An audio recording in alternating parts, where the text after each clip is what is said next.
Yo, this is Dova Blackhat Gaming. I do RPG games like Elder Scrolls and Fallout and many more. Subscribe to see more and enjoy the video.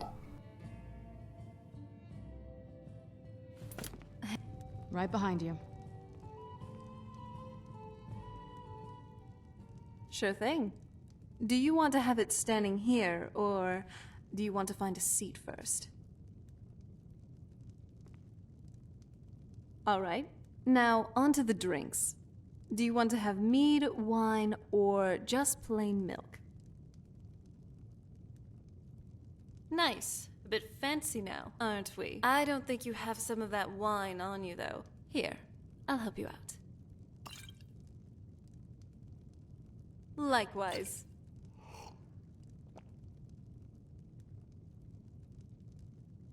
This isn't necessarily a past journey, but I was thinking about this regardless. The Civil War. Waking up to this whole mess was truly something I did not expect. I expected a change in who was the High King, but I didn't know that they were more complicated. Cyrodiil being the seat of an empire, for one. And besides this whole civil contention for Skyrim's land, we have Altmer nationalists eyeing to conquer it as well.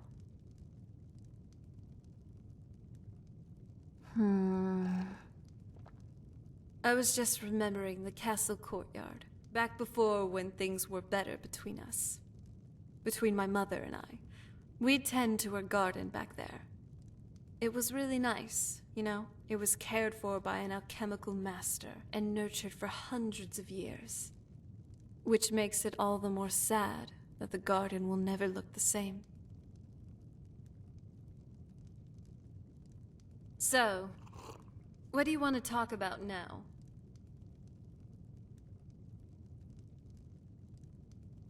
I have, actually. But not before I get to explore the rest of Tamriel. Besides those distant lands, there's a lot else to explore, you know?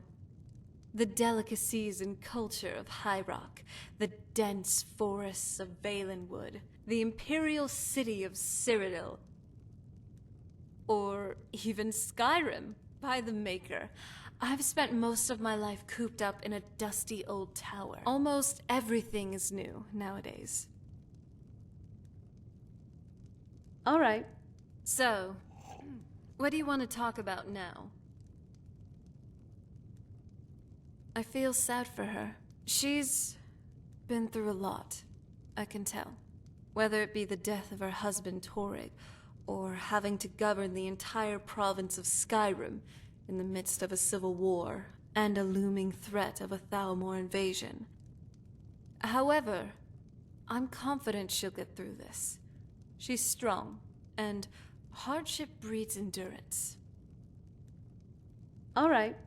So, what do you want to talk about now? Yeah. It's not the most comforting thought, but it's a reality I'll have to face eventually. Seeing as how I'm a vampire, my soul will most probably end up in Cold Harbor. If I could, though, I would like to potentially alter that fate. Don't get me wrong, I do enjoy my vampire powers, but I hate what it's done to my family, and who I ultimately have to submit to. Alright, so, what do you want to talk about now? Wow, looks like you're in a philosophical mood tonight. In terms of what I think, everyone is born as a blank slate. An infant, for example, doesn't know their right hand from their left. You can't hold them accountable for anything, because they can't grasp the concept of what is good and what is evil. However, when you get to a certain age, you start learning these things. That's when people can start erring towards the more good part of the spectrum, or quite the opposite. However, once you're on a certain end of this spectrum, it doesn't mean that you'll stay this way for the rest of your life. Some people rise as heroes and die as villains. Others They work to overcome their evil with great effort. All right. So, what do you want to talk about now? I do believe that we can. I've read a similar concept before. It was in the new type theory proposed by a Dwemer philosopher long ago. He said that if men and mer alike cast aside the shackles of what has binded them to selfish squabbles and struggles to power, they could mentally evolve, in a sense, to be higher beings, new types. People who can more easily detect the thoughts and intentions of others, and are more admissible to understanding. I would like to remember the name of the book, or the author, but I'm afraid it's been lost to time. All right. So, what do you want to talk about now? Oh? Which one? She's loyal, I can tell you that much. But maybe I feel she could brighten up a little. With her, it seems like everything is based off of duty. It's like she's never had fun in her life. All right. So, what do you want to talk about now?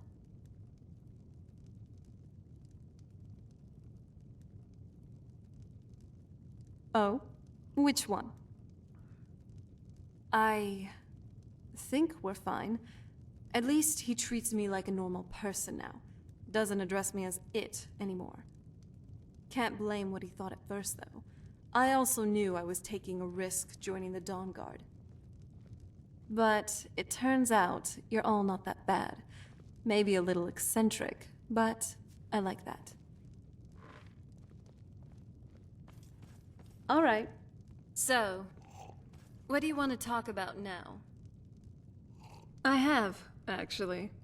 And if I wasn't an adventurer now, I would probably be running a shop or two. Maybe even a conglomerate, if the divines would permit. Ever since I was a child back on the island, I'd particularly be interested in the merchants that would come to our castle every now and then. Of course, these were weird merchants, to say the least, with peculiar and eccentric collections. These vendors make even Bellathor look weird. My father was kind of into those things, though. I mean, it wasn't anything particularly weird for someone who fancied himself as vampire royalty, and who also was a staunch Daedra worshipper. Point is, there was just something in how these men sold and marketed their products. Kinda made me interested in the whole shopkeeping thing. Weird shopkeeping things, but still. All right. So, what do you want to talk about now? It does feel kind of normal, but that's from me, speaking as a vampire. Even as I'm undead, or however you put it, I still do feel like a normal person, mostly. I still breathe, feel, and sleep, except now I just have a great desire for blood. And the sun kind of irritates my skin. These symptoms are rather mild, though.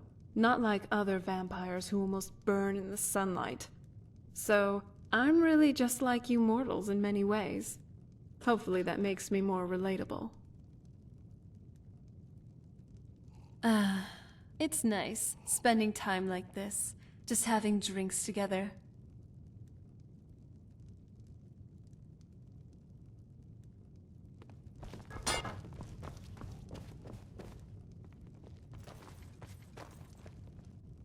To say, I'm rather surprised at how much the adventurer life seems to be growing on me. Exciting things tend not to happen to the Flavius family. Not many of us, anyway. I mean, Mother fought in the Great War, granted, and then of course there was old Octavius way back in the Second Era, but the rest of us tend to live really quite unremarkable lives. I'm rather chuffed to be the odd one out.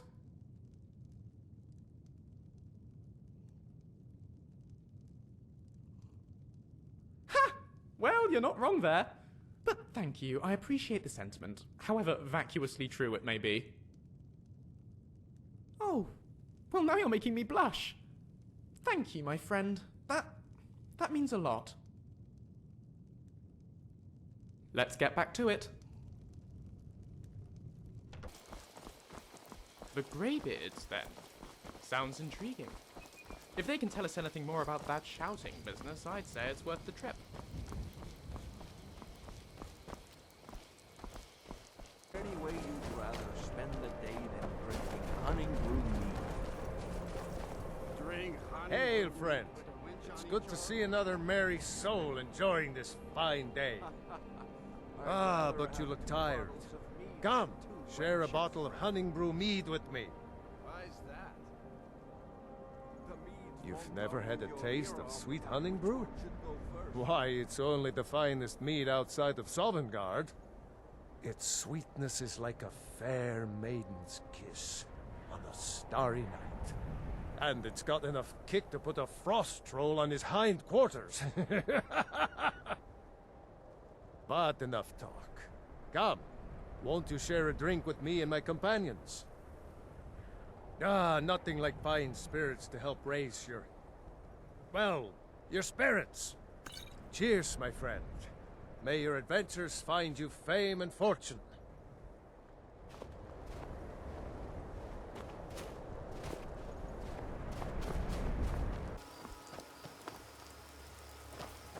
Here we are, at the foot of the mountain.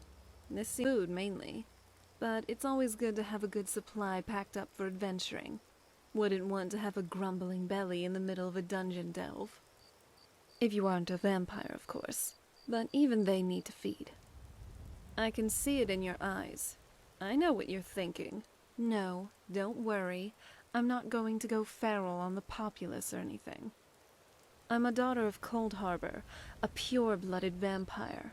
I can hold my own, even without feeding for a while.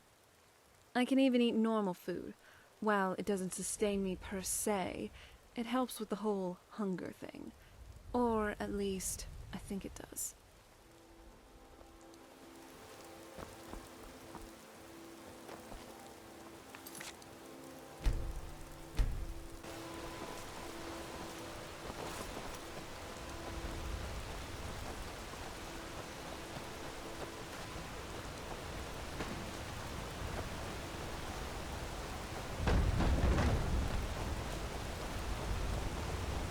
Way up the 7,000 steps again, Clement?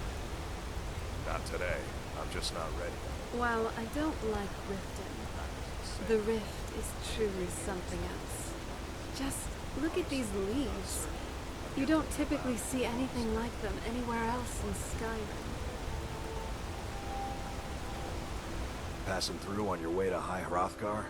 I've been to the monastery many times, but I've never even laid eyes on one of the Greybeards. Not that I'd care to. Being masters of the Thuum, they could kill you by uttering a single word. Well, not that they would. They seem peaceful, but I wouldn't want to provoke them. Mostly food supplies like dried fish and salted meats. You know, things that keep fresh for a long time. The Greybeards tend not to get out much, if you catch my meaning.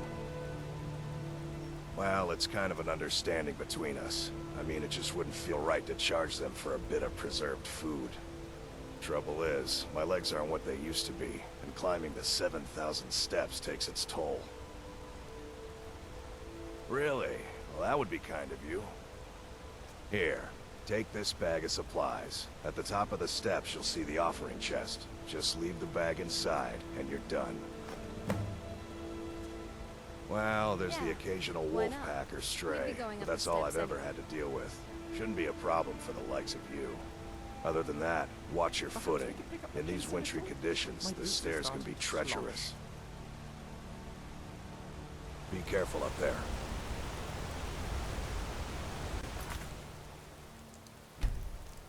Hope everyone enjoyed the video. Like, comment, and subscribe. And hit the bell icon. See you all on the next video. Enjoy life and stay gaming.